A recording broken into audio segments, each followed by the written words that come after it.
Hello, everyone. Today I got to speak to Gennifer Smith about the work she's doing in blood tests and methylation patterns, and I hope you enjoy. Thank you so much for participating in this today. Of course. So, would you tell us a little bit about who you are and what you do? Sure. My name's Jenna Smith. I am currently a postdoc at Stanford University, but starting a assistant professorship at University of San Francisco in just a little over a month. My research focuses on really making medical diagnostics more accessible, either through lower costs or by making tests less invasive. What approach are you taking these days? Right now, I'm working on the less invasive method, so trying to do blood-based diagnostics as opposed to invasive things such as biopsies. So, with a biopsy, they have to go inside and pick out a little bit of tissue, Correct. and so that's painful and somewhat dangerous and expensive. Right. I mean, depending on which organ you are biopsying, sometimes, you have to be under anesthesia or they have to, actually open up certain parts to get access to that tissue. So it's much And more so you're painful and trying much more dangerous. and you're trying to replace that with a blood test. Correct. So just a simple blood draw from the arm and then analyze that blood sample. And why isn't this already done? Because it's really challenging, right? If you get access to the primary tissue, you know that you're biopsying a diseased site.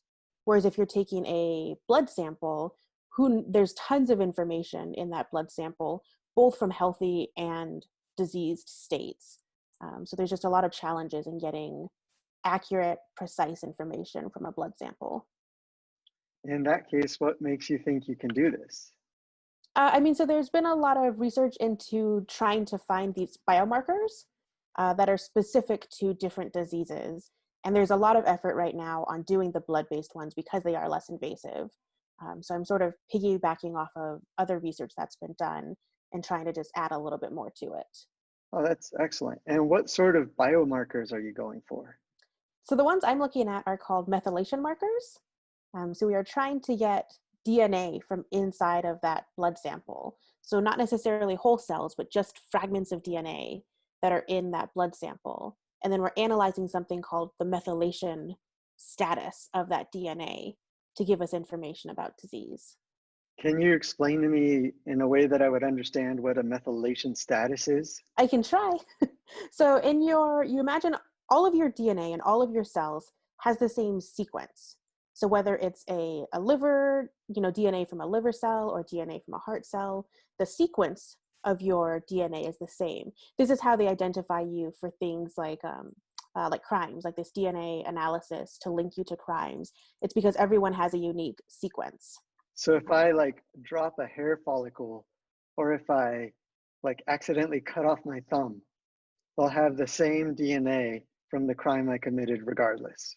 Right, which is why if they find like blood sample at a crime scene, they can still take a cheek swab to get your DNA, but they can still Oh, match the DNA from a cheek swab even though they found blood at the crime scene because your okay. sequence is the same in all parts of your body.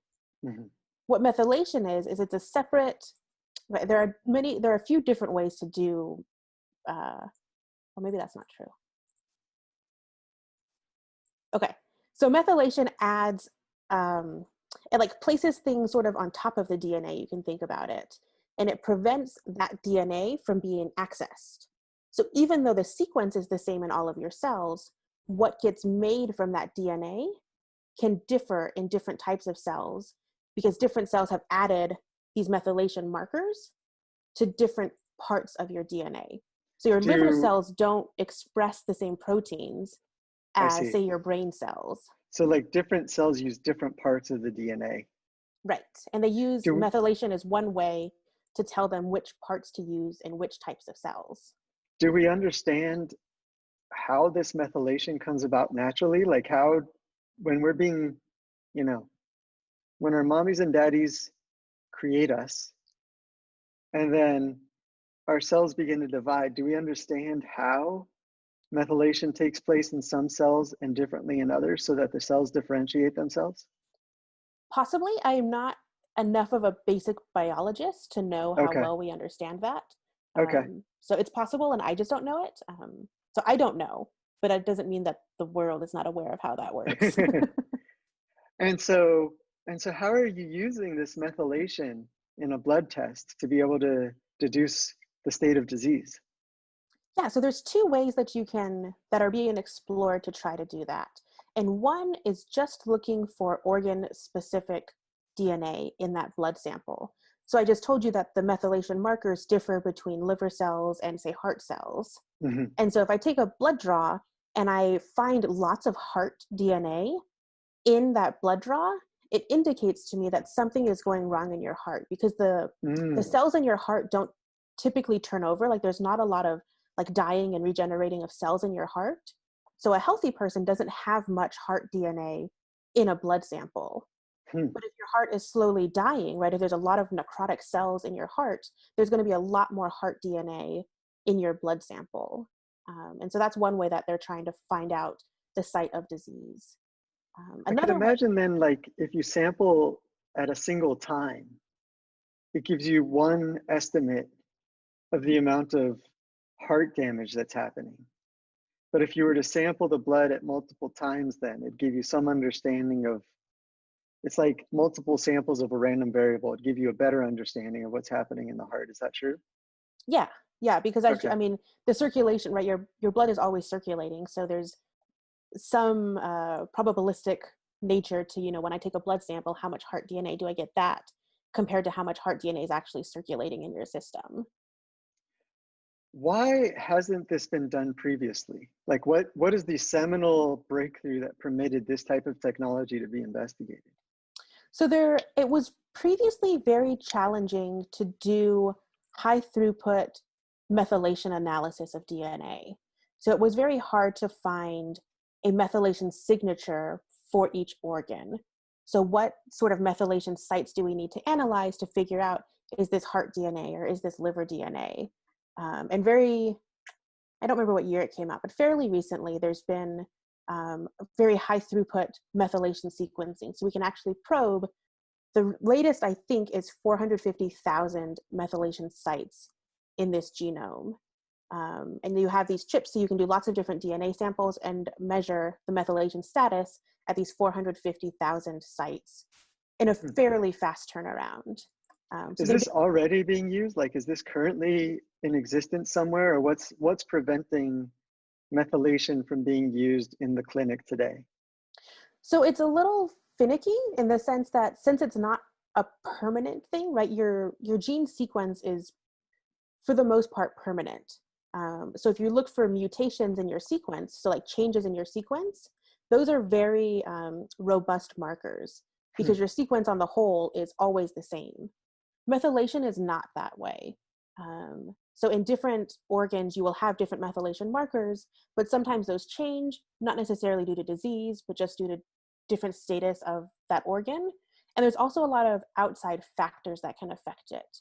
So there's been a lot of research into like smoking and how does smoking change the Hmm. methylation pattern in different organs. So it's a lot more finicky, and so it's harder to make a consistently robust test around these methylation markers. Has someone succeeded yet? I don't, in terms of like clinically available, I don't Right. believe so, but I'm not positive. But Hmm. I don't believe there are any clinical diagnostics based on methylation markers right now. So we're really counting on you to figure this out, Jenna. I mean, I'm definitely not the only one working on it, so sort of.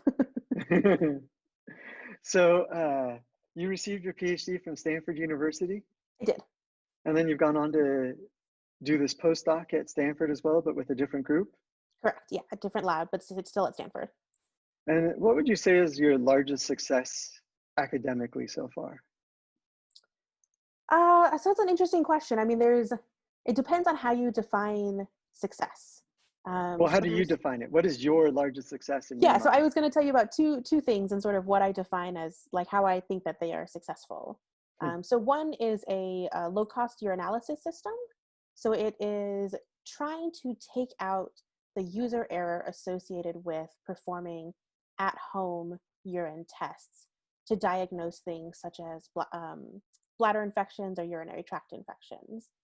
Currently, the at home tests are not approved by doctors, I'll say, in the sense that if you do that test at home, they will likely still make you come into the office and they want to do that test themselves. Hmm. So I designed a system to try to take out that user error so that the results you get at home are more robust. Hmm.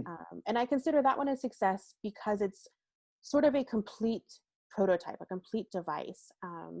I haven't got, we haven't gone and commercialized it. It's not available currently, so it's not a success in that terms, but it's a complete device that I think we could take farther to a commercial space and potentially have it usable by actual participants.